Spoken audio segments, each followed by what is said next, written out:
परीक्षेला गेल्यानंतर परीक्षात गेलं की घाबरून नाही जायचं. अगोदर प्रश्नपत्रिका नीट वाचून बघायची, एकदा वाचायची, दोनदा वाचायची, लक्षपूर्वक वाचायची आणि त्याच्यातले ज्या प्रश्नाचे उत्तर येतात अगोदर ते लिहायचे नाही का.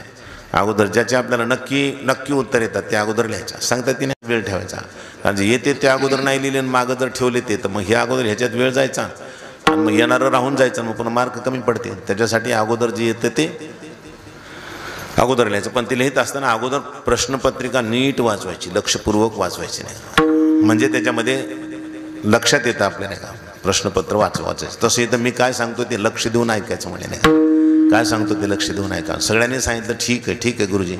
लक्ष देऊन ऐकत असताना मग प्रत्येकाला सांगितलं बघा आपल्या आश्रमामध्ये कबूतर पक्षी, या कबूतर पक्षापैकी प्रत्येकाने एक कबूतर पक्षी पकडायचा आणि त्याला अशा ठिकाणी नेऊन मारायचं आहे जिथं तुम्हाला कोणी पाहणार नाही.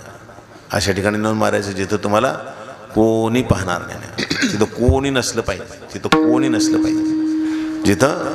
कोणी नसलं पाहिजे अशा ठिकाणी त्या पक्षाचा घात करायचा. मुलानं हो म्हणले, काय ते लक्ष देत नाहीत ना, हो म्हणायचं, निघाले. प्रत्येकानं धावत गेले, आपापले पक्षी धरले, आपापला सुरा वगैरे घेतला, निघाले. एकांत पाहायला जागा जिथं कोणीच नाही, झाडावर पक्षीसुद्धा नाही, अवतीभोवती कोणी माणूस नाही, कोणी नाही, काही नाही असं पाहिलं. त्यावेळेस मग त्या पक्षाला तिथं मारायचं. मारल्यानंतर गुरुजीला येऊन सांगायचं गुरुजी मी मारला पक्षी. कोणी नव्हतं तिथं, कोणीच नव्हतं तिथं. कोणीच नाही पाहिलं तुला? म्हणजे कोणीच नव्हतं गुरुजी, कोणी नाही पाहिलं, कोणीच नाही म्हणायचं. सगळे आले नाही का, 49 आले, 50 होते त्याच्यातले 49 आले, एकच नाही आलं नाही का. एक नाही आलं तर गुरुजीला काळजी लागली नाही का. तुम्हाला असं वाटत असेल आपण गुरुजीजवळ ठेवले म्हणजे त्यांना काळजी नसते, तुमच्यापेक्षा जास्त काळजी त्यांना असते. काळजी करावं लागते नाही का, करावं लागते ना गुरुजी काळजी. गुरुजी काळजी करावं लागते नाही का. तुम्हाला तरी तेवढं वाटत नाही, येईल असं वाटतं, पण ह्यांना तर चिंता वाटते. पुन्हा नाही आलं तर काय सांगा त्याच्या आईवडिलांना नाही का. पेच असतो नाही का, धाकच असतो, सासूरवाशी जीवन असतं बिचारेच नाही का. काय म्हणतील काय सांगता येत नाही ना. ते लेकराची काळजी असते, बरं त्याची चिंता असते बरं का. ते लोक काय म्हणतील ह्याच्यात जाऊ द्या, पण त्या लेकराची सुद्धा काळजी असते. का बरं आलं नसेल, आणखीन काय झालं असेल त्याला. गुरुजीला काळजी लागली, चिंता करत होते, आणखी नाही आला. हे सगळे बाकी आपापले खाऊन पिऊन होते ठीक, पण गुरुजीला काही जेवण जात नव्हतं. गुरुजी सारखं चिंता करत होते, का नाही आला तो का नाही आला, कुठे गेला असेल तो, का बरं आला नसेल. नाना प्रकारचे संशय मनामध्ये यायचे नाही. पण आला तो बरं का. 9 वाजता आला. आता 9 वाजले असते नाही का, रात्री 9 वाजता तो आला बाबा परत नाही का. परत आल्यानंतर गुरुजीला आनंद झाला, आला बाबा कसं काय आला. पण आल्यानंतर असा अपराध्यासारखा उभा राहिला होता समोर. बगलेमध्ये जवळ तो कबूतर पक्षी तसाच होता, सुराजवळ होता आणि आला ना अपराध्यासारखा गुरुजीच्या समोर उभा राहिला. गुरुजीने विचारलं का रे बाळा तुला उशीर का लागला एवढा. म्हणजे गुरुजी तुम्ही सांगितलेलं काम जरा अवघड होतं त्याच्यामुळे उशीर लागला. काय झालं म्हणले तुम्ही म्हणले होते ना या पक्षाला अशा ठिकाणी मारायचं जिथं कोणी नसेल, कोणी पाहणार नसेल, तुम्हाला अशा ठिकाणी मारायचं. तर गुरुजी मी अशा एकांत ठिकाणी गेलो, निर्जन वनामध्ये गेलो, तिथं कोणीही नव्हतं, पक्षीसुद्धा नव्हता, काहीच नव्हतं नाही, आसपास कोणी किडा मकोडा सुद्धा नव्हता. अशा ठिकाणी मी त्या पक्षाला मारण्यासाठी घेतलं. मारणार तेवढ्यामध्ये मला दिसलं की त्या पक्षाच्या हृदयातून देव मला पाहतात, माझ्या हृदयातून देव मला पाहतात, पृथ्वीच्या कणाकणातून देव पाहतात, झाडाच्या पानापानातून देव पाहतात असं दिसू लागलं मला. नाही मला देव पाहत होते, देव जाणतायत. मग तुम्ही तर सांगितलं होतं जिथं कोणी नसेल आणि जिथं तुला कोणी पाहणार नाही अशा ठिकाणी मारायचं. मग मी नाही मारू शकलो. तिथून पुढे गेलो, गुफेमध्ये गेलो, गुफेमध्ये कोणीच नव्हतं नाही का, झाडंसुद्धा नव्हती. पण तिथं सुद्धा पक्षाला मारण्याचा प्रयत्न केल्यानंतर पक्षाच्या हृदयातले देव मला पाहत होते, माझ्या हृदयातले देव पाहत होते, त्या गुफेच्या कणाकणातून देव मला पाहत होते. तिथं देव होते नाही, सर्वत्र देव होते. आणि म्हणून गुरुजी मी तिथंही मारू शकलो नाही. अशा बऱ्याचशा एकांत जागेवर गेलो, पण कुठेही मला त्या पक्षाला मारण्याची संधी मिळाली नाही. कारण तुम्ही सांगितलेलं काम अवघड होतं, जिथं कोणी नसेल आणि कोणी पाहणार नाही अशा ठिकाणी मारायचं होतं. म्हणून गुरुजी मी नाही करू शकलो ते काम. यासाठी मला काय शिक्षा द्यायची ती शिक्षा द्या, पण मी नाही करू शकलो ते नाही का. तर गुरुजीने उठले, धावत आले, त्याला लिंगन दिलं, सांगितलं बेटा तुला शिक्षा नाही द्यायची, तुला पारितोषिक द्यायचं नाही का. हे सगळे नुसते शिकलेत नाही का, नुसतं बडबड करतात, पोपटपंची करतात. देव सच्चिदानंद घन आहे, सत म्हणजे सर्वत्र ठिकाणी सर्व काळात असणारा, चित म्हणजे ज्ञानस्वरूप असणारा आणि आनंद म्हणजे सुखरूप असणारा परमात्मा असं सांगतात. आणि याला एकालाही ज्ञान नाही ना की असं सांगतात, फक्त बडबड करतात. पण असा अनुभव कुठे नाही का प्रत्येकाला, तुला फक्त अनुभव आलाय नाही का. आणि म्हणून तू इतका वेळ लावलास, शेवटी आलास. तू अपराधी मानतोस स्वतःला, पण अपराधी नाहीस, तू तर खरा ज्ञानी आहेस नाही का. तुलाच पारितोषिक द्यायला पाहिजे. मग सांगायचं तात्पर्य हे वेठी प्रकारचं ज्ञान नाही, हे अनुभवातलं ज्ञान आहे. विठ्ठला विठ्ठला विठ्ठला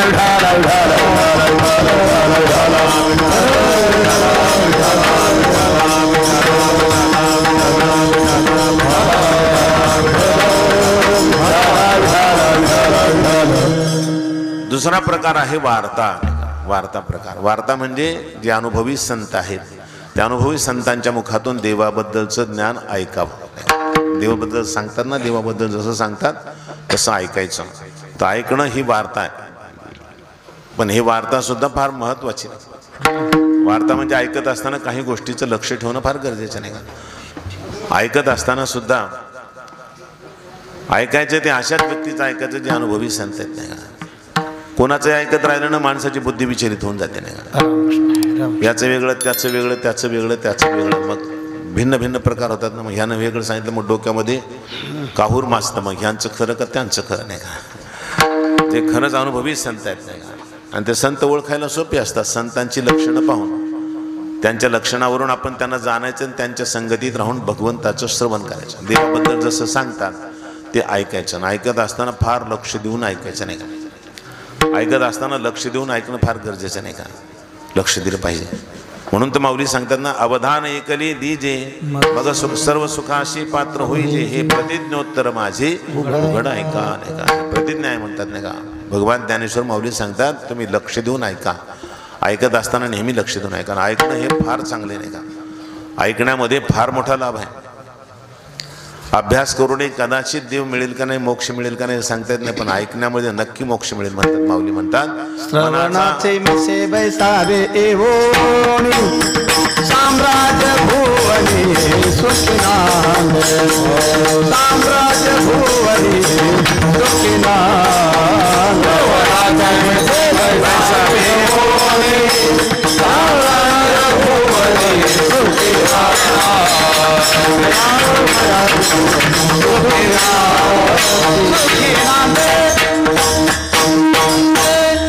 तुम्हाला जायचं का बाळा. तुम्हाला कोणाला जायचं का. आता जा, पुन्हा नाही जायचं. उठायचं तुम्हाला उठा. कोणाला उठायचं आहे. मधून उठू नका. मग कीर्तन संपल्यावर लवकर कीर्तन संपणार आहे मी, पण मधून उठू नका. जायचं का तुम्हाला. हां आताच जा. नाही जात. नाही जात. वा वा. हे लेकरं चांगले येत नाही का. कीर्तन होस तर बसतात ना. वा वा वा छान. असं कीर्तन होस तर बसत. नाही समजलं तरी ऐकलं पाहिजे बघा. नाही समजलं तरी ऐकलं पाहिजे. मग कळत असते माणसाला नाही का. नाहीच ऐकलं कुठून कळत नाही का. ऐकायला पाहिजे नाही का. समजलं नाही तरी ऐकायचं ऐकायचं ऐकायचं. आज नाही कळलं तर उद्या कळत, पण कळत असतं नाही. हां तर मग साम्राज्य भुवनी सुखी नांदी. श्रवणाचे मिशी बैसावी इबुणी साम्राज्य भुवनी सुखी नांदी. नाही का. श्रवणाच्या निमित्तानं माणसानं ऐकायला येऊन बसा. काय होईल. सुखाचं साम्राज्य भुवनामध्ये नांदायला लागेल. सुखाचं साम्राज्य म्हणजे सर्वत्र सुखच सुख नाही का. साम्राज्यच प्राप्त झालं. त्या व्यक्तीला सुखाची उणीवच नाही. कारण सर्वत्र परमात्मा असं कळेल. परमात्मा सुखरूप आहे. सर्वत्र आपल्याला परमात्मा ज्ञान झाल्यामुळे आता साम्राज्यच आहे सुखाचं साम्राज्य. जो सम्राट चक्रवर्ती त्याचं वास्तविक साम्राज्य नाही नाही का. पण जो ज्ञानी पुरुष आहे ज्यानं परमात्म्याला जाणलं सर्वत्र आहे असा, त्याला मात्र खरंच साम्राज्य मिळालं सुखाचं. त्याला कुठंच सुखाची उणीव नाही. तो जिथं जाईल तिथं सुखच सुख आहे त्याच्यासाठी. म्हणून साम्राज्य भुवनी सुखी नांदे. आणि इथं पुन्हा सांगतात मनाचा मारून करिता इंद्रिया दुःख न देता येथ मोक्षाशी आईता श्रवणाची माझी. श्रवणाची माझी चकारात्मक बोलतात. श्रवणाची माझी मोक्षाशी आईता. आयता असे नाही का. आयता म्हणजे काही कष्ट करायची गरज नाही का. जसं काही काही माणसाला आयतं मिळतं नाही का. आयतं. आता गुरुजींनी गायन शिकले ना, त्यांना खूप कष्ट करावं लागले. ह्या गुरुजीकडून काही त्या गुरुजीकडून कष्ट करून शिकावं लागलं. आता ह्यांच्याकडे शिकायला आलेलं पोराला आयतच मिळते का नाही. आता सगळ्याकडे फिरायचं काम नाही. इथं आयतच का नाही. आयतं हां आयतं मिळते त्यांना नाही का. म्हणजे गुरुवारी स्वामीजी म्हणायचे आम्ही इकडं तिकडं फिरा सगळीकडे जा, तुम्हाला त्याची किंमत नसते नाही का. अरे आम्ही किती कष्ट केले, जरा किंमत तर करा त्याची नाही का. किती आम्ही कष्ट करून आणले ज्ञान. घ्यायला तुम्हाला तेवढं जमत नाही का. घ्या ना तेवढं नाही का. म्हणजे आयतं मिळते ना आपल्याला जास्त कुठं जायचं काम नाही का. म्हणजे श्रवणामध्ये आयतं मिळतं. त्या महात्म्याने अनुभव घेतला. खूप शास्त्राचं अध्ययन केलं, त्यानुसार अनुभव घेतला. श्री गुरूंच्या कृपेने भगवंताच्या कृपेने अनुभवाला प्राप्त झाले. मग ते आपल्याला देवाबद्दल सांगतायत की ते आयतच आहे की नाही. आणि मग आपण जर त्यांच्यावर श्रद्धा ठेवून ऐकलं विश्वास ठेवला तर आपल्याला आयता मोक्ष मिळतो ना, आयता काहीच कष्ट करायची गरज नाही. म्हणून सांगतात वार्ता हा प्रकार चांगला आहे, पण विश्वास असला पाहिजे, श्रद्धा असली पाहिजे. श्रद्धावान लभते ज्ञानम तत्परः संयतेंद्रियः ज्ञानम लब्ध्वा पराम शांती मचिरीणाधिगच्छति. श्रद्धावान लभते ज्ञानम. श्रवण करत असताना श्रद्धा जास्त महत्वाची. श्रद्धा म्हणजे काय? नितांत विश्वास श्रीगुरु वचनावर, संत वचनावर, भगवंताच्या वचनावर नितांत विश्वास. नितांत विश्वास म्हणजे खूपच विश्वास नाही का, काही झालं तरी चालेल पण ते खोटं होऊच शकत नाही. सगळं खोटं होईल पण त्यांचे वचन खोटे होणार नाहीत नाही का. एखाद्या वेळेस पूर्वीचा सूर्य पश्चिमेला उगवेल, एखाद्या वेळेस अग्नी शीतल होईल नाही का, अग्नीसुद्धा थंड होईल एखाद्या वेळेस पृथ्वी आकाश एक होतील नाही का. पण माझ्या गुरुजीनं सांगितलं खोटं होणारच नाही नाही का. त्यांनी सांगितलं तेच सत्य असणार, शास्त्र जे सांगतं तेच सत्य असणार, त्याच्यात कोणता वादच नाही का. अशा प्रकारचा दृढ निश्चय असणं याच्यासाठी श्रद्धा म्हणत असतात. ही श्रद्धा आहे. अशी श्रद्धा कुणाच्या हृदयात प्रगट होईल काय सांगतात ना. ज्याच्या ठिकाणी श्रद्धा आहे त्याला ज्ञान प्राप्त व्हायला वेळच लागत नाही. अशी काही श्रद्धाळू माणसं असतात, खूप श्रद्धा असते त्यांची, बाकी कोणाचं ऐकतच नाही. ते गुरुजीनं सांगितलं ते सांगितलं नाही का. त्याला किती विचलित करण्याचा प्रयत्न का, तुझ्या गुरुला काय कळते रे नाही का, असं जरी कोणी म्हटलं समजा. आता असं असू शकतं ना, समजा आता पंडित महाराज कोणाचे मित्र आहेत आणि मित्र असल्यामुळं त्या मित्रामध्ये चालतं. समजा एखाद्या शिष्य म्हणलं आमच्या गुरुनं असं आहे, ते तुझ्या गुरुला काय कळते रे, ते पागल आहे नाही का, असं म्हणतील नाही का. मित्र म्हणतील असं नाही, पण तरी जो खरा शिष्य आहे ते ऐकत नसतं नाही का. तो म्हणत असतो ते काही म्हणतील, आता ते मित्र आहेत काही म्हणतील एकमेकांना, आपल्याला कसं म्हणतात नाही का. पण ती गोष्ट वेगळी, पण आपल्याला श्रद्धा ठेवली पाहिजे. तिथं आपली श्रद्धा असली पाहिजे, तिथं विश्वास असला पाहिजे. आणि असा जर विश्वास असेल तर लवकर ज्ञान प्राप्त होतं नाही का. आणि पुन्हा तत्परता पाहिजे, म्हणजे तत्परायणता, सतत त्याचंच चिंतन करत राहील. जे ऐकलं त्याचं सतत चिंतन करत राहायचं. आणि पुन्हा इंद्रियांवर संयम असला पाहिजे, इंद्रियांवर ताबा असला पाहिजे, मग मात्र लवकर ज्ञान पचत असतं. म्हणून वार्ता हा जो प्रकार आहे त्या वार्ता प्रकारामध्ये आपण थोरा मोठ्यांकडून देवाबद्दलचं ज्ञान ऐकायचं आणि तसं पूर्ण श्रद्धा ठेवून त्याचा अनुभव घ्यायचा, लवकर अनुभव येतो नाही का. वार्ता हा प्रकारामध्ये जास्त कष्ट नाही. त्यांनी केले असतील कष्ट, आपल्याला काही कष्ट नाहीत. आपण फक्त ते ऐकायचं आणि लक्षात ठेवायचं, हे महत्त्वाचं असतं बरं का. पण हा वार्ता प्रकार आणि याच्यामध्ये जर शंका आल्या तरी शंका निरसन होऊ शकतात आपल्या. आपण जर शास्त्राध्ययन करून जर देव जाण्याचा प्रयत्न केला तर शास्त्र आपल्या शंका दूर करत नाही. शंका जर आल्या तर शास्त्राला काय विचारावं, शास्त्र काय सांगणार आहे. पण तिथं आपल्याला जर शंका आली तर आपण गुरुजीला विचारू शकतो. आणि गुरुजीला जर विचारले तर शंकेचं समाधान होऊ शकतं, निरसन होऊ शकतं. शंका असावी पण कुतर्क नसावा. शंका असावी पण कुतर्क नसावा नाही का. कुतर्क हा माणसाला जाळतो नाही का. किती जरी चांगला असला ना, बुद्धिमान असला तरी पण कुतर्की जर असेल तर मग मात्र वायात जात असतो नाही का, वायात जात असतो. गुरुवर्य गुरुजींचे गुरु म्हणजे गुरुवर्य गुरुजी रंगनाथ महाराज परभणीकर, गुरुजींचे गुरु विनायक महाराज साखरे दादा. तर दादांकडे एक विद्यार्थी होता म्हणतात, फार तेजस्वी होता, फारच बुद्धिमान होता. पण ते बुद्धिमान असून कुतर्की जास्त होता नाही का. मग त्यानं कोणती गोष्ट एखादी सांगितली की त्याच्याबद्दल नाना प्रकारचे शंका घ्यायचे. जसं आता सच्चिदानंद परमात्मा आहे असं सांगितलं तर सत कशावर, चित आहे परमात्मा कशावर, आनंद स्वरूप आहे कशावर, याचं शंका. मग जरी सांगितलं सत स्वरूप आहे जे सर्वत्र असल्यामुळं सत म्हणायचं, आहे आहे असं सर्वत्र अनुभव त्यांचा आहे म्हणून त्यांना सत म्हणायचं. असं जरी सांगितलं तरी पण ते कशावर, असं पूर्ण तर्क कुतर्क करत राहायचं सारखा. कोणत्याही गोष्टीचे तर्क करायचा. तर आता दादाने सांगितलं बाबा रे कुठंतरी विश्वास ठेवावा लागत असतो. सगळीकडं तर्क करून जमत नसतं. काही ठिकाणी तर्क करावेत पण काही ठिकाणी तर्क करायचं नसतं. तिथं विश्वास ठेवायचा असतो. तिथं विश्वास ठेवणं हे सगळ्यात महत्त्वाचं आहे.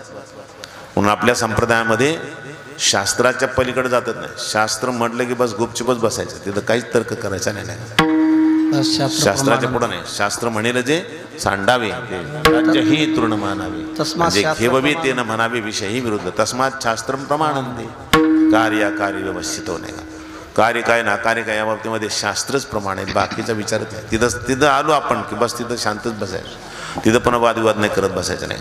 काही ठिकाणी करायचे जमत नसतात ना वादविवाद, तर्क कुतर्क करायला जमत नसतात. एक विद्वान फार शिकलेलं होतं आणि त्यांनी काशीमध्ये अध्ययन केल्यानंतर जे धुमधडाका सुरू केला फिरायला सुरुवात केली. मग जिथं जिथं जायचे तिथं शास्त्रार्थ करायचे. शास्त्रार्थमध्ये वादविवाद करायचे आणि वादविवादामध्ये समोरच्या व्यक्तीला जिंकायचे. जिंकल्यानंतर त्यांना म्हणायचे लिहून द्या, आम्ही या पंडिताकडून हरलो नाही का, हे सार्वभौम पंडित आहेत, लिहून द्या बरं का पंडित महाराज, सार्वभौम पंडित लिहून घ्यायचं. पंडितच सगळीकडे, जिकडे तिकडे पंडित झालं पाहिजे बस. सगळीकडे जिथं जायचे तिथं वादविवाद करायचे आणि वादविवाद करून पुन्हा त्यांच्याकडून पत्र घ्यायचे. आणि ते फिरत फिरत कुठं आले, आपल्या पैठण क्षेत्रामध्ये आले, दक्षिण काशी. ही दक्षिण काशी होती त्या काळामध्ये. दक्षिण काशी फार विद्वान लोक असायचे. इथं म्हणजे शास्त्रार्थ खूप चालायचे. मग त्याने इथं आल्यानंतर त्यानं विचार केला आपण इथं शास्त्रार्थ करू, वादविवाद करू. मग त्यानं काही विद्वानाला सांगितलं वादविवाद करायचा मला. त्यानं सांगितलं आमच्याशी काही नाही, पण आमच्या इथं सगळ्यात मोठे विद्वान म्हणलं म्हणजे नाथ महाराज आहेत. त्यांच्याशी वादविवाद जर केला आणि तुम्ही त्यांना जिंकलं की आम्ही सगळे हारलोच समजा. ते हारले म्हणजे आम्ही सगळेच हारलो. त्यांना हरवा. लगेच नाथ महाराजांकडे, नाथ महाराजांना सांगितलं महाराज मला तुमच्याशी वादविवाद करायचा. महाराज म्हणले आम्ही वारकरी बाबा, आम्हाला हे नाही आवडत नाही का वादविवाद करणं वगैरे, आम्ही वारकरी माणसे आहेत, आम्हाला काही येतही नाही ते आम्हाला आवडतही नाही. नाही नाही पण मला तुमच्याशी वादविवाद करायचा. म्हणजे नाही आम्ही काही करत नाही, त्याच्यात भानगडीत पडत नाही. ते जास्तच म्हणले मी तर तुमच्याशी वादविवाद करणार. म्हणजे ठीक आहे बाबा, पण कसं आहे म्हणजे काय वादविवादाचं स्वरूप काय असेल. म्हणले तुम्ही जे मत प्रतिपादन करा त्याचं मी खंडन करायचं. तुम्ही कोणते मत प्रतिपादन करायचं त्याचं मी खंडन करणार. वाद पहिल्यांदा तुम्ही मांडायचं मत, त्याचं मी खंडन करायचं. आणि मी नंतर मांडलं, मी खंडन केलं तर तुम्ही पुन्हा सिद्ध करून दाखवायचे ते. ठीक आहे म्हणजे काय हरकत नाही. नाथ महाराजांनी चॅलेंज स्वीकार केलं. चॅलेंजच म्हणतात नाही का, चॅलेंज नाही स्वीकारलं. म्हणजे ठीक आहे आता हो द्या वादविवाद. दिवस ठरला. दिवस ठरल्यानंतर त्या दिवशी जास्त लोक जमले. कीर्तनाला एवढे जमत नाहीत, तसं भांडण असलं जास्त जमतात ना माणसाने. ते शास्त्राचं भांडणच आहे ना, ते एक प्रकारचं वादविवाद म्हणजे शास्त्राचं भांडण. ते शास्त्राचं भांडण आहे ते एक प्रकारचं. भांडण म्हणलं की लोकांना जास्त आवडतं नाही. आता एवढे माणसं जमलेत नाही, भांडण नुसतं होऊ द्या, याच्यापेक्षा जास्त माणसं जमतील पुन्हा. न बोलावता जमतील पुन्हा. पत्रिका छापायची गरज नाही, काही नाही का, ज्या म्हणून अनाऊन्स करायची गरज नाही का. आल्याबरोबर गुरुजीने अनाऊन्समेंट केली नाही का, तुपसागर सरांनी अनाऊन्समेंट केली, चला लवकर चला कार्यक्रम आहे असं सगळं सांगितल्यावर मग भरभर जमा झाले नाही. तिथं तर सांगायचं सुद्धा गरज नाही, नुसतं सुरू झालं की जे भरभर जमतात नाही का, असं लक्षपूर्वक ऐकतात पुन्हा भांडण नाही का, ध्यान देऊन नाही का, रस घेऊन पाहतात. रस सरस वाटतं त्यांना. काय सगळे आले बा तिथं, खूप जमले लोक, खचाखच सगळा पूर्ण समुदाय, एवढा मोठी सभा. त्या विद्वानानं त्याची छातीच फुगली म्हणा, एवढ्या लोकांमध्ये मी आज जिंकून दाखवणार. जिंकणार का हारणार आता काय माहिती नाही का, जिंकून दाखवणार म्हणले नाही. सुरुवात करायची, सगळे जमले. आता करायचं सुरू म्हणले हो, तुम्ही अगोदर मत मांडा. नाथ महाराजांना म्हणले. नाथ महाराज म्हणे ठीक आहे. नाथ महाराजांना सांगितलं तुमचे वडील सदाचार संपन्न होते आणि तुमच्या आई महान पतिव्रता होत्या. रामकृष्ण रामकृष्ण. काय म्हणले, तुमचे वडील सदाचार संपन्न होते आणि तुमच्या आई महान पतिव्रता होत्या. मग आता काय म्हणावं, हिम्मत मांडलं का नाही. आता या शास्त्रीने त्याचं खंडन करावं की नाही, खंडन करावं का नाही, करावं का नाही सांगा ना. करायला पाहिजे ना, करायला पाहिजे. शास्त्री जर नालायक असेल तर करील नाही का, आणि जर मूर्ख नसेल, शहाणा असेल तर कशाला खंडन करेल.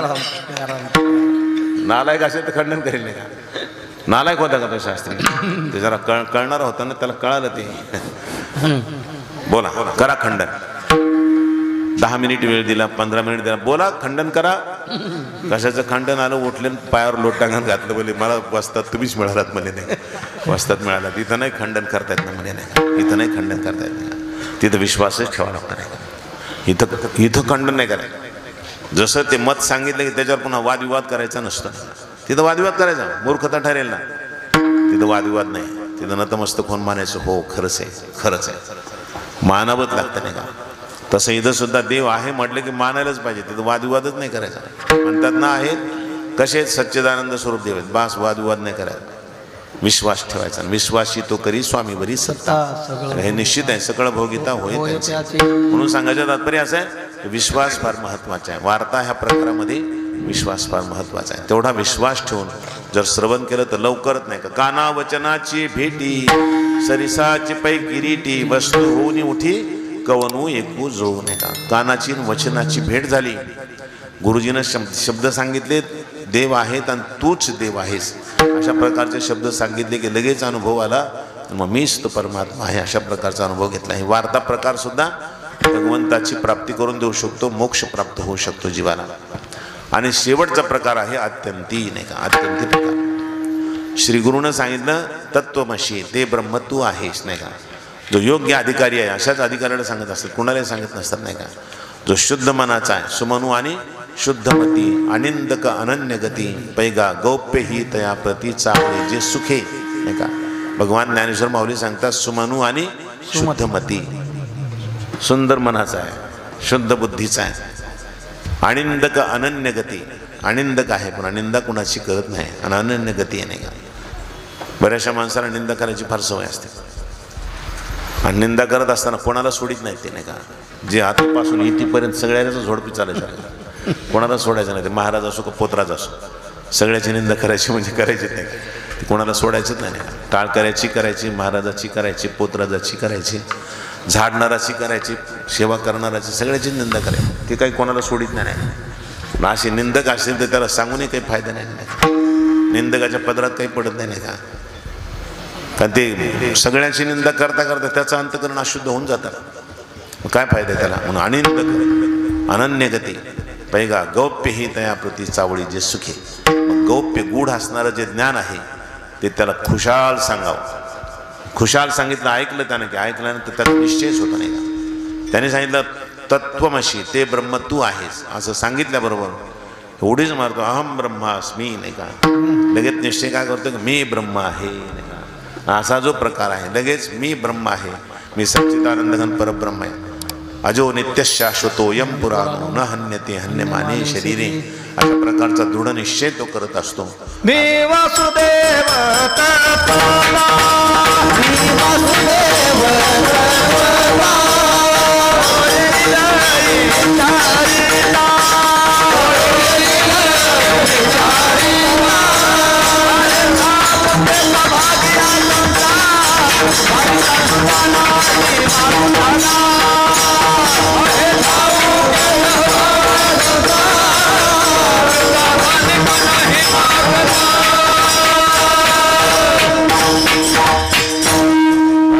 वासुदेव तत्वता कळोईल विचारिता अशा प्रकारचा दृढ निश्चय, मीच वासुदेव आहे, मीच तो परमात्मा, अशा प्रकारचा दृढ निश्चय त्या महात्म्याचा होत असतो ज्याचं शुद्ध अंतःकरण झालेलं. शुद्ध अंतःकरणाचं जर असेल तर तो अत्यंती प्रकारामध्ये जातो. मग देव आहे आणि देव असून तो परोक्ष नसून तो मीच आहे अशा प्रकारचा अपरोक्ष अनुभव येतो नाही का. म्हणून याला अत्यंती म्हणायचं. अत्यंती अनुभव काय म्हणजे, अत्यंती म्हणजे आता याच्या पलीकडे अनुभवच असू शकत नाही. मीच तो परमात्मा आहे एवढं जर कळालं तर आता देवामध्ये भेद सुद्धा राहिला नाही. भेद सुद्धा सगळा मिटून गेला नाही का. देश काळ वस्तू सगळा भेद मावळून जातो नाही का. देश काळ वस्तू भेद मावळला, आत्मा निर्वाळला सर्वभूती सर्वत्र आत्माच आत्मा, आत्माच आत्मा सर्वत्र आहे. परमात्मात भरलेलं अशा प्रकारचं ज्ञान होतं. याला म्हणतात अत्यंती प्रकार. असे 3 प्रकार देव जाणण्याचे आहेत. देव पाहण्याचे 3 प्रकार. देखण्याच्या 3 जाती, वेठी, वार्ता, अत्यंती नाही झाले 3 आता प्रकार. असे प्रकार का झाले. देव एकच आहे आणि देव एक असताना प्रकार कसं काय झाले 3 प्रकार होण्याचं कारण काय, तर त्याचं कारण अभंगाच्या दुसऱ्याच्या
जैसा भाव तैसे फळ, स्वाती तोय एक जळ. त्याचा जसा भाव आहे त्याला तसं फल प्राप्त होतं असं भगवान संत श्री तुकोबाराय सांगतात. म्हणून हे प्रकार होतात. उदाहरण देण्यासाठी दृष्टांता खातर एक दृष्टांत देतात आपल्याला स्वाती नक्षत्रातल्या पावसाचा. नक्षत्र प्रारंभ होतात ना आपल्या इथं नाही का, रोहिणी नक्षत्रापासून नक्षत्र प्रारंभ होतात. 15 दिवसाचे पावसाचे नक्षत्र असतात. रोहिणी आहे, आर्द्रा आहे, मला रोहिणी, मृग, आर्द्रा वगैरे नाही का, हे सगळे नक्षत्र आहे. आश्लेषा, पुष्य, पुनर्वसू इत्यादी जे सगळे नक्षत्र आहे, या नक्षत्राच्या मालिकेमध्ये स्वाती नक्षत्र सुद्धा येते. असं जे 15 दिवसाचे पावसाचे नक्षत्र मानले जातात त्याच्यामध्ये स्वाती नक्षत्र सुद्धा एक येतं नाही का. त्या स्वाती नक्षत्रात पाऊस पडला तर त्या पावसाच्या विविध गती होतात नाही का. त्या पावसाच्या पाण्याचे भिन्न भिन्न प्रकार होतात. पहिला प्रकार सांगितला, स्वाती नक्षत्रातला पाऊस पडत होता आणि समुद्राच्या किनाऱ्यावर असे शिंपले पडलेले होते, उघडे शिंपले, असे जोड शिंपला असा असा जसं ओंजळ आहे की नाही, असं माझी अशी ओंजळीसारखा असा जोड शिंपला पडलेला असा उघडा. आणि त्या शिंपल्यामध्ये पावसाचे थेंब पडले. स्वाती नक्षत्रातल्या पावसाचे थेंब पडले की मग ते काय होतं कुणास ठाऊक, ते शिंपला असा मिटून जातो, मिटतो तो. ती लीलाच भगवंताची, मिटतो. आणि मिटल्यानंतर काही महिन्यानंतर मग त्या शिंपल्यामध्ये त्या पावसाच्या थेंबाचे मोती तयार होतात, सुंदर मोती तयार होतात. पण ते फक्त स्वाती नक्षत्रातल्याच पावसाचे होतात बरं का, बाकीच्या पावसाचे होत नाही. स्वाती नक्षत्रातलाच पाऊस पाहिजे. ज्या स्वाती नक्षत्रातल्या पावसाचे थेंब शिंपल्यात पडले तर त्याचे मोती झाले. तेच पावसाचे थेंब जर कापसाच्या शेतावर पडले तर कापसाच्या पिकाची नासडी होऊन जाते नाही, कापसाचे पीक नष्ट होऊन जाते नाही. तुमची काय म्हणे, ती पडल्या स्वाती तर कापूस मिळत ना, वाती नाही का, वातीला सुद्धा कापूस मिळत नाही का. स्वाती जर पडल्या तर वाती करायला सुद्धा कापूस मिळत नाही, अशी म्हणे बरं काय शेतकऱ्यांची नाही. स्वाती नक्षत्रात पाऊस पडला ना तर कापसाच्या पिकाची नासाडीच नाही का, पिकच नष्ट होऊन जात नाही. आणि तिसरा प्रकार असा, एका सापाला खूप तहान लागली होती, तहान लागली, पाण्याची काही कुठे व्यवस्था लागली नाही, तेवढ्यामध्ये पाऊस पडू लागला. आता स्वाती नक्षत्रातलाच पाऊस होता आणि त्यानं असा तोंड केलं आणि पावसाचे थेंब आपल्या तोंडामध्ये घेतले. तर स्वाती नक्षत्रातल्याच पावसाचे थेंब त्याच्या तोंडामध्ये पडले. जे पावसाचे थेंब शिंपल्यामध्ये पडले, जे कापसाच्या शेतावर पडले, तेच सापाच्या मुखामध्ये पडले, त्याच नक्षत्रातल्या पावसाचे थेंब. पण आता इथं पडल्यावर काय झालं असेल, त्या सापाच्या मुखामध्ये हे पावसाचे थेंब गेल्यानंतर काय झालं असेल, त्याचं काय झालं असेल, विष झालं, दुसरं काही नाही का. आता बाबर एकच पाऊस आहे, त्या पावसाचे प्रकार झाले 3 नाही का. एकामध्ये म्हणजे मोती तयार झाले, एकानं कापसाच्या पिकाची नासाडी झाली आणि एकामुळे विष तयार झालं नाही का. तसं हेच देवाचं ज्ञान, एकच देवाचं ज्ञान तेच. परंतु ऐकणारा जर श्रद्धावान असेल, पूर्ण श्रद्धा त्याच्या ठिकाणी असेल, आणि असं जर पूर्ण श्रद्धावान श्रवण करणारा असेल तर त्यांना ऐकल्याबरोबर त्याचा लगेच निश्चय होतो की मीच तो परमात्मा आहे ना. लगेच शुद्ध अंतकरण होतं आता सांगितल्याप्रमाणे. आणि शुद्ध अंतकरण असल्यामुळे एकदम गुरुजीनं सांगितले असं एकदम तदाकार वृत्ती झाली, तन्मय झाले, मीच तो परमात्मा आहे, अशा प्रकारचा अनुभव आला. याला पूर्ण श्रद्धावान म्हणायचं नाही का, पूर्ण श्रद्धा. आणि मंद श्रद्धावान जर पुरुष असेल आणि त्यानं हे ऐकलं तर ऐकल्यानंतर त्याला निश्चय तर नाही होत मी परमात्मा आहे, मी ब्रह्म आहे म्हणून, पण त्याच्या पापाचा नाश होतो नाही. श्रद्धा आहे ना, मंद का होईना पण श्रद्धा आहे, त्या श्रद्धेनं काय होतं, त्याच्या पापाचा नाश होतो. जसं स्वाती नक्षत्रातल्या पावसाच्या थेंबामुळे काय होतं, पिकाची नासाडी होते कापसाच्या पिकाची, तसं यांच्या पापाचा नाश होऊन जातो नाही. म्हणून आपण ऐकत जाऊ असं नाही का, नाही कळालं तरी ऐकत जाऊ नाही का. अशी कीर्तनं जर कोणी सांगत असेल ना तर ऐकत जावं, नाही कळालं तरी ऐकत जावं. नाही कळालं तर पापाचा नाश तर नक्कीच होईल, कळालं तर ब्रह्म हो, नाही कळालं तर पापाचा नाश झाल्याशिवाय राहणार नाही का, जरूर पापाचा नाश होईल. ऐकत जावं. आम्हाला हे काही कळत नाही, आम्हाला हे काही कळत नाही असं नाही म्हणलं पाहिजे. कळत नाही म्हणजे का मोठेपण आहे का, कळत नाही तर कळून घेतलं पाहिजे, हळूहळू कळून घेतलं पाहिजे. कळलं आपल्याला सुद्धा, का कळत नाही, आपण माणसं आहेत नाही का. कळत नाही म्हणणं म्हणजे मोठेपणा नाही. गुरुवर्य गुरुजींचे गुरुजी होते ना, दादांचं उदाहरण सांगतात, स्वामीजी सांगायचे, म्हणजे दादा काशीला दिंडी सोहळा घेऊन गेले, म्हणजे पालखी सोहळा घेऊन गेले काशीला, आळंदी ते काशी जातात देवाकडे, पण तिकडे एकदा गुरुकडे जायला पाहिजे ना, आदिनाथ गुरु नाही का, आदिनाथ गुरुकडे सुद्धा गेलं पाहिजे ना. आदिनाथ गुरुकडे जायचं म्हणे नाही का, काशीला जायचं ठरवलं. दिंडी सोहळा इथून काढला तो आळंदी ते काशी. तर रस्त्यानं बरेच मुक्काम पडायचे. म्हणजे इथं मुक्काम असायचे तिथं दादांची प्रवचन व्हायचे. एका राजाकडं मुक्काम पडला दादांचा आणि त्या राजाकडं प्रवचन होऊ लागले. दादांचे 2 दिवस प्रवचन झाले, 2 दिवस मुक्काम होता. तर 2 दिवस प्रवचन झाले. राजानं प्रवचन संपल्यानंतर म्हणलं, गुरुजी महाराज तुमचं प्रवचन काही मला कळालं नाही बा, तुमचं प्रवचन मला काही कळालं नाही असं म्हटलं तो. तर दादा काय म्हणले माहिती आहे का, खरंय तुम्हाला नाही कळणार. काय तुम्ही आजच ऐकलं ना, काल आजच तर ऐकलं ना. ते आमच्या पालखी सोहळ्याला बैल जे जुंपलेले का नाही, ते पालखीचे बैल, ते बैल दररोज ऐकतात हो. त्यांना दररोज ऐकून सुद्धा कळत नाही. तुम्ही तर कालच ऐकलं, काल आजच नाही का, तुम्हाला काय कळत नाही का. काय म्हणले, आमच्या पालखीची बैल दररोज ऐकतात हो, तरी त्यांना कळत नाही. तुम्ही तर काल आजच ऐकलं, तुम्हाला काय कळत नाही का. लक्षात आलं का नाही कोणास ठाऊक त्यांच्या. लक्षात आलं असलं तर ते म्हणले असेल आपल्याला कुठं बांधले नेऊन नाही. आपल्याला कळत नाही म्हणजे का फुशारकी का, कळत नाही म्हणजे कळून घेतलं पाहिजे. का कळत नाही म्हणायचं नाही का, कळायलाच पाहिजे. आम्हाला का कळत नाही, बरं आज नाही कळालं तर उद्या कळेल, उद्या नाही कळालं तर परवा कळेल, मग कळलं ना. ऐकत राहिल्यानंतर कळेल, कळत राहील पाहिजे म्हणून ऐकलं पाहिजे. म्हणून ऐकत जर राहिलो आपण तर आपल्या पापाची नासाडी होईल, पाप नष्ट होऊन जाईल. पाप नष्ट होणं का फार मोठा लाभ आहे, या सोपा लाभ आहे का काय. पाप नष्ट झाल्यावर तर देवाची प्राप्ती होत असते. पाप नष्ट झाले पाहिजे. आणि तिसरा प्रकार, जसं त्या सापाच्या मुखामध्ये पडलेल्या पावसाच्या थेंबाचं विष झालं, तसं अनधिकाऱ्यानं अश्रद्धाळू माणसानं ऐकलं, ज्याच्यानं थोडी श्रद्धा नाही, आणि त्यानं जर देवाबद्दलचं असं ऐकलं तर ते म्हणतं काही सांगत असते. त्याच्या मनात एक तर संशय निर्माण होतो, नाही तर कुतर्क निर्माण होतो नाही का. कुतर्क, संशयाने स्वतःचाच घात होईल नाही का, कमीत कमी नाही का. म्हणजे आपल्याला कळायचं नाही, संशय घेतला तर आपणच वाया जाऊ. पण कुतर्की माणसं ना आपल्याशिवाय दुसऱ्याला वाया घालवतात नाही का. कुतर्क करू करू आपण तर मानितच नाहीत, पण दुसऱ्यालाही तसंच करतात आपल्यासाठी. कुतर्की माणसं नाही का, त्याच्यात त्यांचा तर फायदा होत नाही, दुसऱ्याचाही होऊ देत नाही. आपला फायदा नाही, दुसऱ्याचाही फायदा नाही. अशी कुतर्की माणसं. कुतर्की माणसाच्या हाती काही लागत नाही ना. कसं लागत नाही, एक दृष्टांत सांगतात ना. एक मुलगा खूप शिकला, विद्वान झाला, खूप विद्वान होऊन घरी आला बऱ्याच वर्षानंतर. तर घरी आल्यानंतर आईला आनंद झाला. आईनं त्याचं स्वागत केलं. स्वागत केल्यानंतर मग त्याला गंध अक्षत आक्षवण वगैरे केलं, गोवाळलं त्याला. आणि नंतर विचारलं, बाळा काय शिकलास रे. म्हणजे आई खूप शिकलो. तरी खूप शिकलो. तरी पण काय काय शिकलास. म्हणजे आता काय सांगू तुला, तुला काय कळणार आहे माझं शिकलेलं. खूप शिकलो. तरी पण म्हणल्यानंतर त्यानं सांगितलं, बघ आई, एखाद्यानं जर माझ्यासमोर एखादी गोष्ट मांडली तर मी त्याच्या विरुद्ध सिद्ध करून दाखवू शकतो. एवढं शिकलो, एवढं शिकलो, एवढं शिकलो. असं म्हटल्यानंतर आई म्हणली, मला तर काही कळत नाही बाबा, तू काय म्हणलास.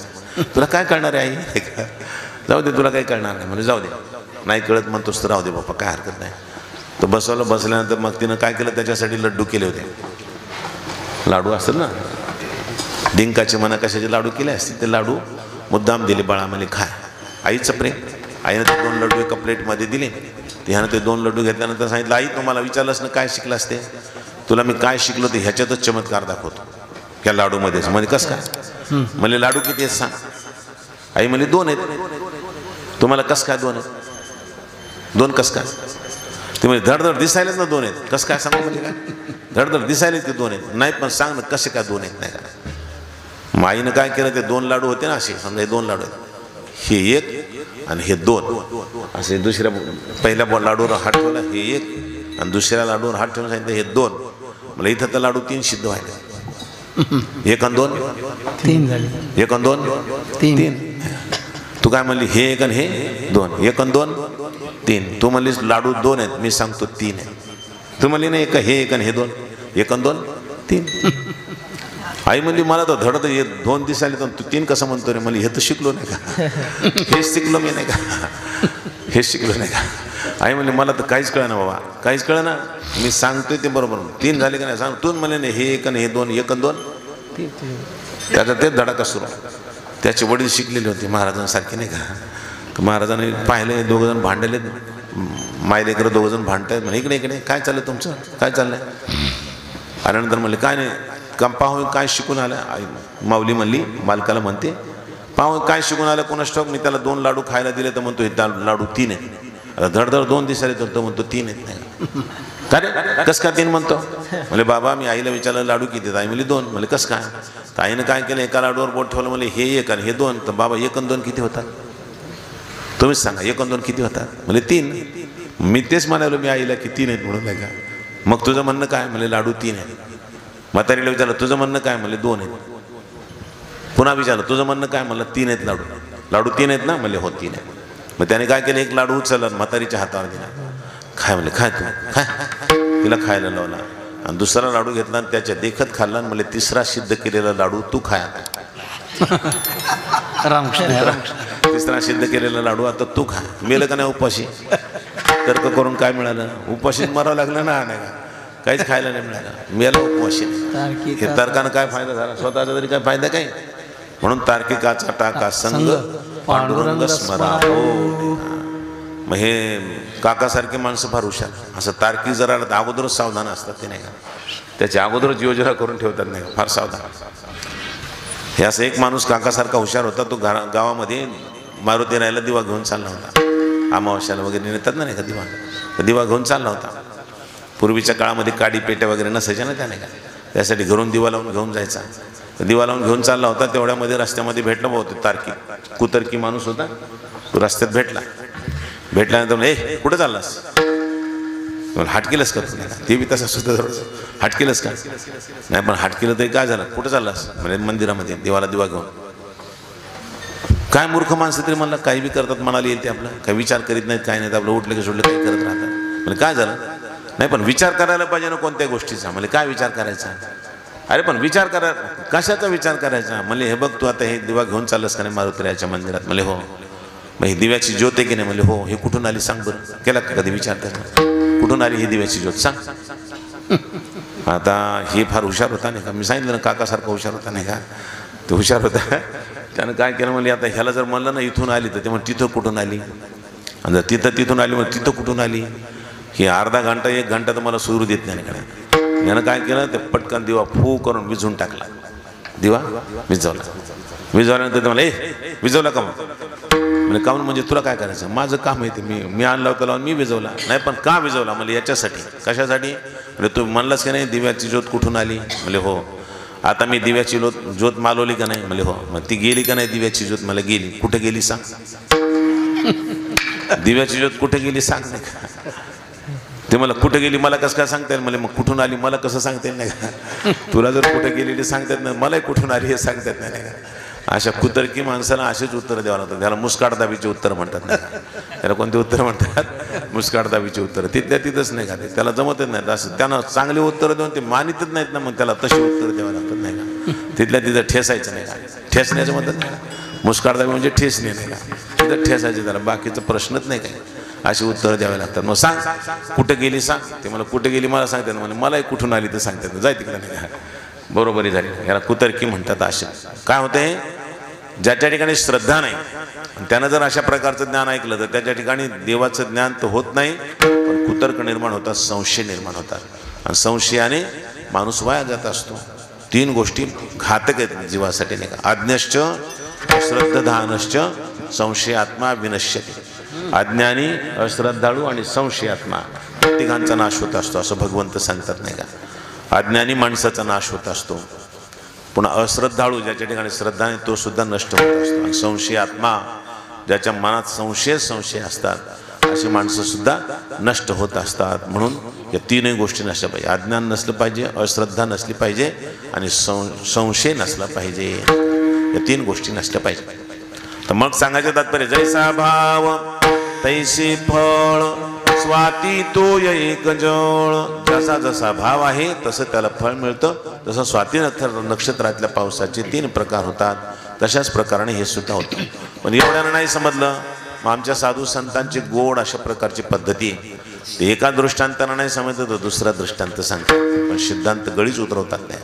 असं नाही कळालं तर असं पण ह्या दृष्टांतानं नाही दुसऱ्या दृष्टांतानं पण समजून सांगतात. असे संत दयाळू असतात. जे दयाळू संत असतात ते कोणत्या प्रकारानं कोणी खाऊ घालतात. जसे आई असते ना तर हे एखादा त्याला जीव घालायला बसलं तर लेकरून करतं नाही का. मग त्याला नुसतं भात नाही जमत मग त्याच्यामध्ये थोडंसं दूध साखर मिसळून देते मग पुन्हा थोडंसं तोंडात भरवते मग ते खाते नाही का. थोडंसं अगोदर नुसतं भात नाही खात तर मग त्याच्यात दूध साखर काही मिसळली की मग खाते नाही का. कोणत्या प्रकारानं का होईना पण त्याला खाऊ घालायचं. त्याचं पोट भरलं पाहिजे त्याची तृप्ती झाली पाहिजे. जसं आईचं हृदय असतं तसं संतांचं हृदय असतं. तसं दृष्टांताची साखर त्याच्यामध्ये मिसळून सिद्धांत समजून सांगायचा, म्हणजे सिद्धांत गळी उतरतो नाही का. असं तर गळ्याच्या खाली उतरतच नाही, नुसता भात नाही का. आणि त्याच्यात तिखट टाकल्यावर तो उतरतच नाही खाली नाही का.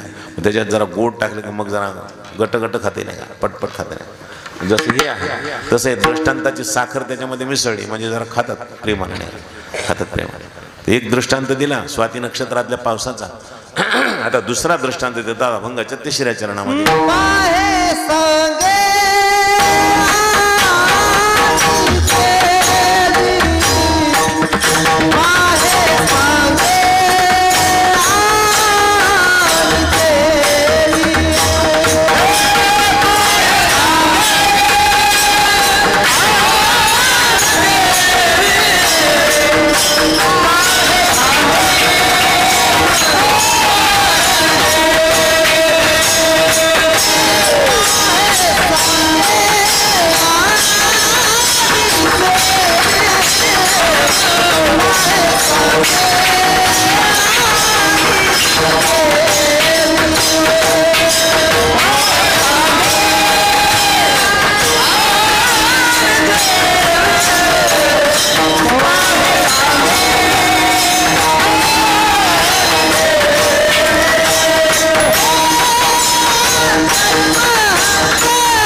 संत श्रेष्ठ तुकोबा सांगतात, पाहे सांगे आणि देवी अंतर महदंतर देवी. जसं एकाने पक्वान्न तयार केले, सणाच्या दिवशी पक्वान्न तयार होतात प्रत्येकाच्या घरात. तर पक्वान्न एकाने पाहिले, एकाने पक्वान्नाचं नावं सांगितले, त्याची माहिती सांगितली, आणि एकानं नावही सांगितलं नाही, पाहिलं नाही, स्वाहा केलं नाही, खाऊन टाकलं. याच्यामध्ये पाहणारा श्रेष्ठ का त्याची माहिती सांगणारा श्रेष्ठ का खाणारा श्रेष्ठ? कोण श्रेष्ठ आहे का? कोण श्रेष्ठ? माहिती सांगणारा श्रेष्ठ नाही, पाहणाऱ्यापेक्षा माहिती सांगणारा श्रेष्ठ. पण माहिती सांगणाऱ्यापेक्षा सुद्धा खाणारा श्रेष्ठ नाही का? खाणारा श्रेष्ठ. खायचं बस, बाकीची माहिती असो का नसो नाही का. काय करायची माहिती असून गप्प खायचं पोटभर बस, ढेकर द्यायचा, मग मोकळे झाले, बाकीचं काय नाही. खाऊन ढेकर आलं पाहिजे बस, तृप्त झाला, खाण्याला महत्व नाही का. तसं बाकीचे काही कुठानेच करत बसणार नाही. माहिती सांगा आणि हे करा आणि ते करा, काही करायचं नाही. नुसतं शास्त्र पाहिलं असंही नाही, शास्त्राची माहिती सांगितली, त्याचे वादविवाद सांगितले ते नाही, अनुभवच घेतला नाही का. तदाकार वृत्ती झाली, एकदम तद्रूप झाला, परमात्मा स्वरूपान वेगळा राहिलाच नाही, असं जे ज्ञान आहे त्याला जेवी म्हणायचं. असा जो जेवीचा प्रकार आहे तो अत्यंती प्रकार म्हणतात नाही, ज्यानं प्रत्यक्ष अनुभवच घेतला नाही का. अनुभवात देवाला आता वेगळा नाही झाला, आणि ज्याच्या अनुभवात देव आला तो देवाहून वेगळा राहिलाच नाही, तो देवस्वरूप झाला. मग देवस्वरूप झालेले जे महात्मे आहेत त्या महात्म्यांचं जीवन म्हणजे अद्वितीय अशा प्रकारचं जीवन आहे. म्हणजे देवस्वरूप होतात ते महात्मे खरोखरच श्रेष्ठ आहेत. म्हणून पाहे सांगे आणि जेवी अंतर महदंतर देवी, यांच्यामध्ये फार मोठं अंतर आहे. पाहणाऱ्याला काही नाही मिळालं, सांगणाऱ्याला सुद्धा काही मिळालं नाही, पण खाणाऱ्याला मात्र तृप्ती प्राप्त झाली. तृप्ती झाली या जैशी साधने सरती अपैशी देखे आत्मतुष्टी तैशी कर्मे नाही. आत्मतुष्टी झाली, आत्माकार वृत्ती झाली, संतुष्ट झालं जीव. संतुष्ट झाल्यानंतर कर्माची गरजच शिल्लक राहिली नाही. अशा प्रकारचा अनुभव यावा आणि तो अनुभव सर्वश्रेष्ठ आहे. म्हणून भगवान संत श्रेष्ठ तुकोबाराय सांगतात, देखण्याच्या देव पाहण्याच्या 3 जाती आहेत, विठी, वार्ता आणि अत्यंती. त्याच्यासाठी दृष्टांत दिले स्वाती नक्षत्रातल्या पावसाचा आणि जेवणाचा दृष्ट, पक्वान्नाचा दृष्ट. एकानं पाहिले, एकानं सांगितले आणि एकानं खाल्ले. त्याच्यामध्ये जसा खाणारा श्रेष्ठ आहे, सांगणारा जरी श्रेष्ठ असला तरी पण त्याच्यापेक्षा कनिष्ठ आहे, आणि पाहणारा तर एकदम कनिष्ठ आहे. नाही का? पाहून काय फायदा नसतो नाही का? आणि सांगूनच काय फायदा आहे? खाऊनच फायदा आहे नाही का? खाऊनच तृप्ती होत असते, खाऊनच पुष्टी येत असते अंगावर, त्याच्याशिवाय पुष्टी येत नाही. म्हणून आपण अनुभवच घेतला पाहिजे परमात्म्याचा. नुसतं सांगत नाही राहिलं पाहिजे आणि नुसतं वाचत नाही राहिलं पाहिजे, अनुभव घेतला पाहिजे. महत्त्वाचं अनुभवात देव येणं हे सगळ्यात महत्त्वाचं आहे. म्हणून झालेली जे 3ऱ्या चरणापर्यंतची सेवा इथं थांबून याच्यानंतर विठोबा रखुमाईचं भजन शेवटच्या चरणाचा थोडक्यात विचार करू. विठोबा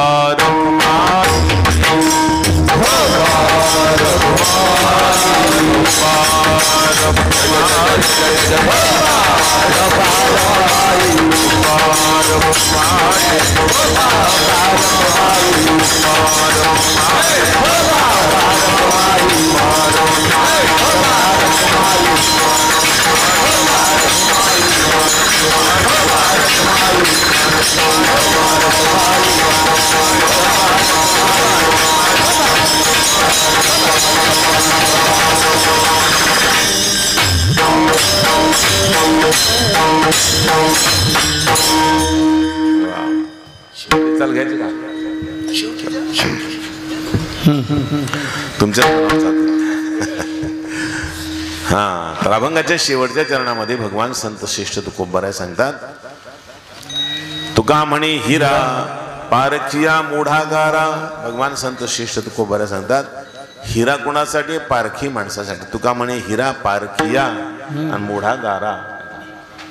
म्हणत असताना, अभंग म्हणत असताना म्हणजे चाल म्हणत असताना तुका म्हणे हिरा इथपर्यंतच थांबायचं नाही, पण अर्थ लावत असताना तुका म्हणे हिरा पारखिया इथपर्यंत जायचं.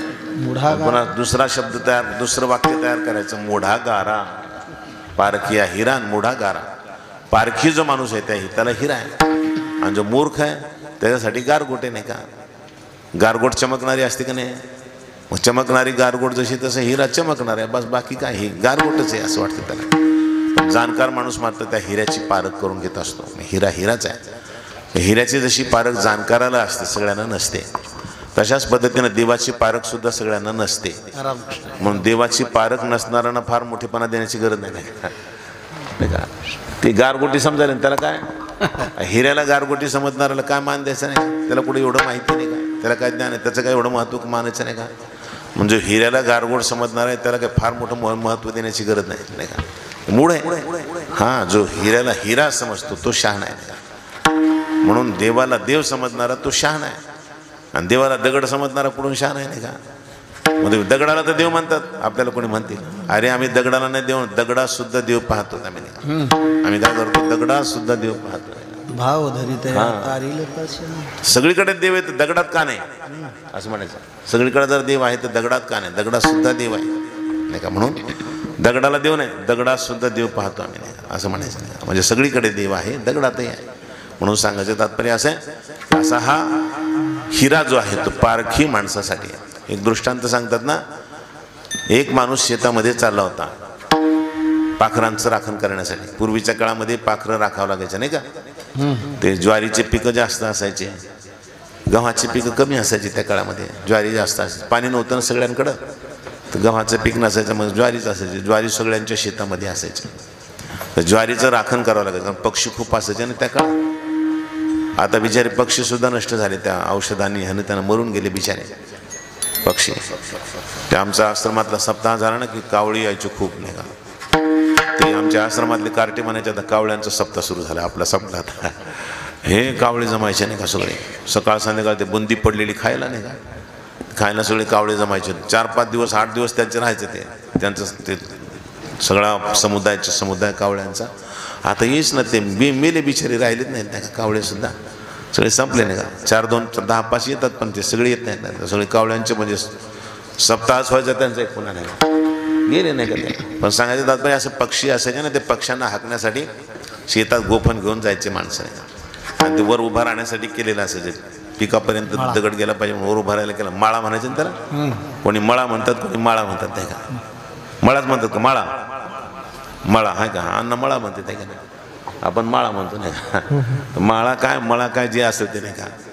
तर त्याच्यावर वर उभं राहून मग ते गोफणीनं असे खडे भिरकवायचे आणि ते पाखरं उडवायचे, म्हणजे ते पीक राहत होतं. नाही तर पीक सगळं खाऊन जायचे पक्षी. ते एके दिवशी आज चालला होता सकाळी सकाळी, शेतात जात असताना त्याच्या पूर्वजन्माच्या पुण्याचा काहीतरी उदय झाला आणि त्याला एक हांडा सापडला रस्त्यात. त्याच्या रस्त्यावरच येऊन थांबला तो हांडा नाही का, रस्त्यावरच आला आणि त्यानं पाहिलं, म्हणलं वा हे काय असेल वा. त्यानं सहज त्या हांडा उघडून पाहिलं, त्याच्यामध्ये हिरे होते सोने. ह्याला कुठं माहिती हिरा कशाला म्हणते.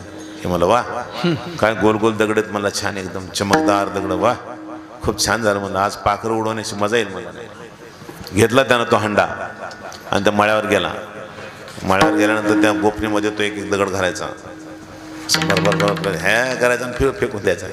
ह्या जोरात ओरडायचं पुन्हा ते चमकायचं नाही दाताना, खूप छान चम चम चम चम चम चम करत जायचा तो. वाह काय दगड छान आहे, वाह काय दगड छान आहे, बुडवायचा. सगळे उडवले होते, एकच राहिला होता. त्याचा मुलगा निहारी घेऊन आला, तोपर्यंत एकच शिल्लक राहिला होता त्याच्याजवळ. सगळे उडवले होते त्यानं. तो मुलगा म्हणला, दादा हे दगडले छान गड्या, खूप छान दिसतो नाही का, चमकदार दिसतो. मला वाटतं आपल्या शिळीच्या गळ्यातच बांधा. ठेव ठेवलं त्यानं. आणि ते मुलगा फार हुशार होता, त्यानं काहीतरी जुगाड केलं, त्याला शेळीच्या गळ्यात बांधण्यासाठी युक्ती केली, शेळीच्या गळ्यात बांधला. शेळी फार छान दिसायची. आता राणी शोभून दिसली असती, शेळी का नाही शोभून दिसायची नाही का. हिरा घातल्यानं राणीचा सुद्धा शोभा वाढली असते. मग आता शेळी काय शोभा वाढणार, खूप सुंदर दिसायची. कोणाला माहिती याला हिरा म्हणतात म्हणून, कोणालाच माहित नाही. शेळीच्या गळ्यात बांधला.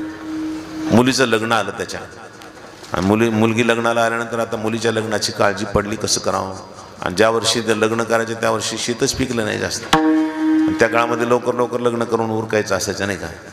आधीच्यासारखं नव्हतं जमत नाही का. 18 वर्ष थांबायचं, 19 वर्ष थांबायचं नव्हतं त्या काळामध्ये. कधीच लवकरच लग्न करून टाकायचं. तिथे लग्नाची काळजी लागली तर त्यानं यावर्षी लग्न करावंच लागतं असं ठरवलं. पण आता पैसे नाहीत, तर मग आता मनात विचार केला, आपण काही 4-2 एकर विकावत लागेल. आता ते विकल्याशिवाय आपल्याला मुलीचं लग्न करता येत नाही. असं विवंचनित होता तो. योगायोगानं त्याचा मित्र एक मुंबईला होता. तो मुंबईचा मित्र आल्यानंतर त्याला भेटला मुद्दा. जरी तो शिकल्या सवरलेला होता तरी पण आपला गरीब मित्र लहानपणचा तो त्याला भेटायला यायचा मुद्दा. काही काही मित्र असे जातात ना गरीब मित्राला भेटायला नाही का. भेटायला गेला, भेटायला गेल्यानंतर त्यानं सांगितलं आपली व्यथा, मुलीचं लग्न करायचं पण यावर्षी पिकच आलं नाही, काय करावं. मला वाटतं 4-2 एकर विकावं लागते काय की. त्यानं सांगितलं तसं करू नको, अरे विकायचं नको, विचार करू, कारण पुन्हा एकदा शेत विकल्यावर पुन्हा घेता येत नसते, परिस्थिती असते. आपण काहीतरी दुसरा युक्ती करू, बघू कुठून तरी काहीतरी युक्ती करू असं विचार करू लागले. ते तेवढ्यामध्ये शिळी त्या मुलानं सोडली घेऊन चालला होता. ह्याच्या लक्षात आलं ती शिळीच्या गळ्यातली वस्तू मात्र जबरदस्त आहे. गळ्यात शिळी कोणाची, मला आपलीच आहे. ती शिळीच्या गळ्यातलं सोडून आण बरं. ते आणल्यानंतर ह्यानं लक्ष देऊन पाहिलं, म्हणलं वा याचं भाग्य आहे बरं का, ही कुठं सापडलं तुला. त्यानं सांगितलं असं रस्त्याला हांडा सापडला होता, म्हणजे गोपनीमध्ये घालून उडवून एकच राहिलं होतं, कार्ट्यानं ते शेळीच्या गळ्यात बांधलं मला. अरे वा वा वा काय उडून टाकले उगाच रे तू. पण थांब म्हणले, बघू आता ह्याचं काय होतं त्याने. जर तुझं भाग्य उदायला आलं ना तर तू खूप पैशावाला होशील रे बाबा. तू खरा मित्र होता. खरा मित्र असल्यामुळे त्यानं त्याचं हेच पाहिलं नाही. त्यांना ते एखादा म्हणलं असं मुलीचं लग्न करायचं मी करून देतो, हे राहू दे मलाच नाही का म्हणलं असतं नाही का. पण ते तसा मित्र नव्हता, ते धोकेबाज नव्हता. त्यानं त्याला सोबत घेतला, मुंबईला घेऊन गेला. आणि एका हिऱ्याच्या व्यापाऱ्याला दाखवलं. ते नवीन हिऱ्याचा व्यापारी होता. त्यानं त्याची 1 लाख रुपये किंमत केली. ह्याचे तर तिथं डोळे पांढरे झाले. 1 लाख या दगडाचे 1 लाख बाप्पा. त्या काळात लाख म्हणजे खूप होते नाही का. बापरे, लखपती माणूस म्हणजे खूप मोठा श्रीमंत मानला जातो ना. अण्णा होते का नाही लखपती, लखपती होते का नाही. लखपती नव्हते पण लखपती सारखेच राहत होते नाही का तेव्हा. लखपती सारखेच राहायचे नाही का. जणू का अण्णाच्या घरी खूप मोठी संपत्ती. कधीच इस्त्रीचे कपडे बंद नाही केले नाही का. काही असं खाण्याची अडचण आली तर चालते, पण इस्त्रीचे कपडे घालायचे नाही का. अण्णाचं काम तसं होतं. मग सांगायचं तात्पर्य असं आहे, लखपती त्याने 1 लाख. बापरे. ते मला थांब आताच गडबड म्हणून देऊन टाक ना, या ह्या दगडाची 1 लाख म्हणेल म्हणून देऊन टाक. थांब म्हणले थांब. पुन्हा चांगल्या चांगल्या व्यापाऱ्याला दाखवत गेल्यानंतर जो खरा हिऱ्याचा व्यापारी होता त्यानं त्याचे 9 लाख रुपये दिले. 9 लाख रुपये. अरे बापरे, याचे तर डोळे पांढरे झाले. मला एवढ्या किमतीचे असतात ते दगडं, मला काय माहिती, मी गोपनीत घालून उडवले ना, मला काय माहिती नाही. आणि मग त्याच्या लक्षात आलं की अरे ही वस्तू फार मोलाची आहे. पण जोपर्यंत कळत नाही तोपर्यंत त्याचं माती मोल असताना काय उपयोग आहे. तसंच आपल्या नदी हात आल्यानंतर आपल्याला जर देव नाही कळाले तर आपल्यासाठी देव म्हणजे काहीच वस्तू नाही, सामान्य वस्तू नाही का. पण कळाले तर मग मात्र देवच नाही का. देवाचं ज्ञान झाल्यानंतर किती मोठं ज्ञान झालं नाही. म्हणून ज्याला देवाचं ज्ञान होतं त्याच्यासारखा हिरा जगामध्ये दुसरं कोणी नाही. म्हणून सांगतात तुका म्हणे हिरा पारखिया मुढा गारा. मूर्ख माणसासाठी गारगोटे नाही का. तसं देवाच्या बाबतीत सुद्धा असंच आहे. जे जाणकार आहेत त्यांच्यासाठी देव हिरा आहे आणि जे जाणकार नाहीत त्यांच्यासाठी गार आहे. असंच नाही. आपण तसं नाही व्हायचं. आपण जाणकारामध्ये जायचं. आपण मुढामध्ये नाही शिरायचं. आपण जाणकाराच्या लाईनमध्ये बसायचं. तिथं राहून आपण त्यांच्याकडून शिकायचं. पंगत कुणाची धरायची, जाणकाराची, त्यांच्या पंक्तीत जाऊन बसायचं. आपल्याला थोडं कळेल ना, त्यांच्या संगतीत राहिलो म्हणजे आपल्याला ज्ञान होईल. म्हणून जाणकाराची संगत केली पाहिजे. मूर्खाची संगती करून फार फायदा नाही. संगती जाणकाराची. म्हणून संतांची संगती करत जावी नाही का. संत समागम एखादी परी व्हावे त्याचे द्वारी श्वान याती नाही का. तिथं जर आपण श्वान याती होऊन जरी राहिलो तरी आपला फायदा होणार. अशा ज्ञानी पुरुषांच्या संगतीत राहत जाऊन म्हणजे आपल्याला ज्ञान होत असतं. म्हणून असं आपण आपल्या नरदी हात आल्यानंतर हा लाभ आपल्या जीवनामध्ये करून घ्यायला पाहिजे. आपल्या इथे सर्व ग्रामस्थ प्रतिवर्षी साजरा करत असतात. यावर्षी विशेष उत्सव म्हणजे नवयुवकाने याच्यात विशेष सहभाग घेतला. आणि जिथं जिथं नवयुवक सहभाग घेतात त्याला जरा चैतन्य येतं नाही का. नवयुवकानं यायलाही पाहिजे इकडं नाही का आता. आणि जुन्या माणसानं त्यांच्या हातात सूत्र द्यायलाही पाहिजेत नाही का. कारण कसं हे पुन्हा जास्त दिवस चालेल ना. आता जुने माणसं जोपर्यंत चालवतील तोपर्यंत चालत. नवयुवकाने इकडं लक्ष नाही घातलं तर पुन्हा बंद पडत ना समजा. आता ह्यांनी लक्ष घातलं म्हणजे आता बऱ्याच काळपर्यंत चालत राहतं. पण तोपर्यंत दुसरे नवीन तयार करायचे पुन्हा नाही का. चालत राहतं. मग परंपरेनं आलेली मागोनी आली वाट सिद्ध उडीची तैशी. जशी जशी वाट आली तशी ती पुढं गेली पाहिजे. आणि म्हणून आपणही सर्वजण त्यांच्यासोबत राहायचं. तरुणांनी सुद्धा अगदी विश्वासानं ते काम करत राहायचं. निष्ठेनं काम करत राहायचं. विश्वास ठेवायचा. विश्वास ठेवून हे काम करत राहायचं. आणि लोकांनी आपल्यावर विश्वास ठेवा अशा प्रकारचं काम करत राहायचं. आणि जर विश्वास ठेवण्यासारखं काम केलं तर लोक एवढं मदत करतात ना की त्या मदतीला अंत नसतो नाही. फक्त आपण विश्वासानं काम करायला पाहिजे. मागं उभे राहतात सगळे. तुम्ही करा, आम्ही आहेत तुमच्या पाठीमागं. फक्त विश्वास संपादन करणं महत्त्वाचं आहे. म्हणून आपण करा. खूप चांगलं आहे. अशाच प्रकारचं कार्य तुमच्या हातून घडत राहावं अशी प्रभूच्या चरणी प्रार्थना करू. 7 दिवसपर्यंत श्रीमद भागवत कथा परमपूज्य आदरणीय महाराजजी करत आहेत. अभयजी महाराज. हां, अभयजी महाराज नाही का. आणि त्याचप्रमाणे दररोजचे ग्रंथराज ज्ञानेश्वरीचं पारायण आहे. आता आपलं पारायण ह्याच गावात आणले का दुसरीकडे गेलेले आहे. इथं आणायचं असतं ना सप्त्यात नाही. आपल्या गावाचं सोडून द्या दुसऱ्याच गावाला पळायला तुम्ही नाही का. इथं आणायचं नाही का. मग असं सप्त्याच्या मुहूर्तावर इकडं आणून घ्यायचं पुन्हा आणायचं. सप्त झालं झालं बरं झालं. मग ह्याच्यातच आणायचं सप्त्यात. हां बरं चांगलं आहे. तर मग सांगायचं तात्पर्य असं आहे की असा हा ग्रंथराज ज्ञानेश्वरी पारायणाचा सोहळा, कथेचा सोहळा, दररोज कीर्तनाचा सोहळा. आणि या सोहळ्यामध्ये आपण सगळेजण सहभागी होत आहोत. खूप आनंदाची गोष्ट. या कीर्तन सेवेमध्ये आज परमपूज्य आदरणीय संगीत अलंकार आमचे बोबडे भाऊ हे सुद्धा उपस्थित आहेत. आणि सर्व भजनी मंडळी आपल्या गावातली गावाच्या परिसरातून पंचक्रोशीतून आलेली सर्व भजनी मंडळी आणि संस्थेतील सर्व विद्यार्थीगण, स्वतः महाराजसुद्धा. तर त्यांचं गाव आहे म्हणून उपस्थित राहिले नाही तर बहुतेक नसते राहिले नाही का. त्यांचं गाव आहे ना तर गावात राहावंच लागतं नाही. गावकऱ्याला धरून राहिलं म्हणजे बरं राहते नाही का. हां, गावकऱ्याला धरून राहत जा नाही तो गावकऱ्याला सोडून देता नाही तर हे इथं राहणं फार महत्त्वाचं आहे. तर हे महाराजसुद्धा इथं थांबलेत. अण्णाही आले नाही का पण आज बसून राहिले. असं गळ्याला हात दाखवते. त्यांना मला का ना उभा राहत गळ्याला हात दाखवते. गळा गेला म्हणते आता नाही का. गळा आहे की नाही का. गळा आहे नाही गेला नाही. पण असं सांगायचं तात्पर्य असं आहे की आपण सर्वजण उपस्थित राहिला. सर्वांच्या सहकार्यातून ही सेवा संपन्न होते. आज इथं उपस्थित असणारे सर्व भजनी मंडळी यांना धन्यवाद. त्याचप्रमाणे मृदंगाचार्य नवनाथ भाऊ, परमेश्वर भाऊ या दोघांना सुद्धा धन्यवाद. आणि उपस्थित असणाऱ्या सर्व भक्तगण, माता भगिनी या सगळ्यांना धन्यवाद. लेकरं पहा बरं, ते लहान लहान लेकरं असून सुद्धा उभे राहिले. सारखं भजन करता येतं. भजन करताना पुन्हा नाचून भजन करतात. नाचून गातून गाई नाचे ओढिया पुलिया छंदे मनाच्या आनंदी आवडीने. सगळे अगदी आनंदानं भजन करतायत. हे म्हणजे काही नवरीकडचं वराड आहे, आपण नवरदेवाकडचे वराड नाहीत बसून राहायला नुसतं नाही का. आपणही काही करायला पाहिजे का नाही का. तर आपण थोडंसं भजन करू आता नाही का. सगळे माऊलीचं भजन करत असताना सगळ्यांनी टाळी वाजून भजन करायचं. आता आपण ह्यांना टाळ वाजू द्यायचा नाही, ह्यांना मृदंग वाजू द्यायचा नाही, आपण टाळी वाजवायची नाही का. माऊलीचं भजन होत असताना 2 वेळेला टाळ वाजवायचा. खाली वाजवतो ना आपण 2 वेळेला टाळ, पुन्हा नंतर 3 वेळेला टाळ वाजवतो. तेव्हा तुम्ही टाळ नाही वाजवायचं आणि तुम्ही मृदंग नाही वाजवायचा. आम्हाला टाळ्या वाजवू द्यायचं नाही, आपण टाळ्या वाजवायच्या सगळ्यांनी नाही का. माता भगिनीने सुद्धा तुम्ही सुद्धा सगळ्यांनी टाळी वाजवायची.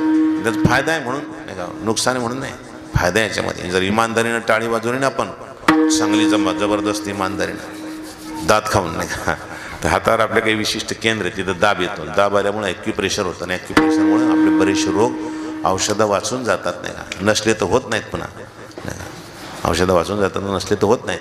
आणि दुसरं म्हणजे हाताने टाळी मुखाने नाम आणि हाताने टाळी जर वाजवली तर पापाची होळी होते.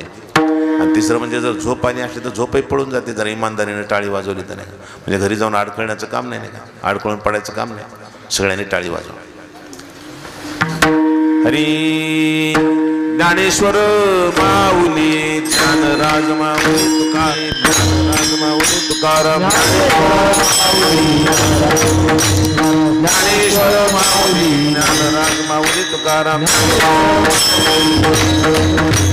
ज्ञानेश्वर माऊली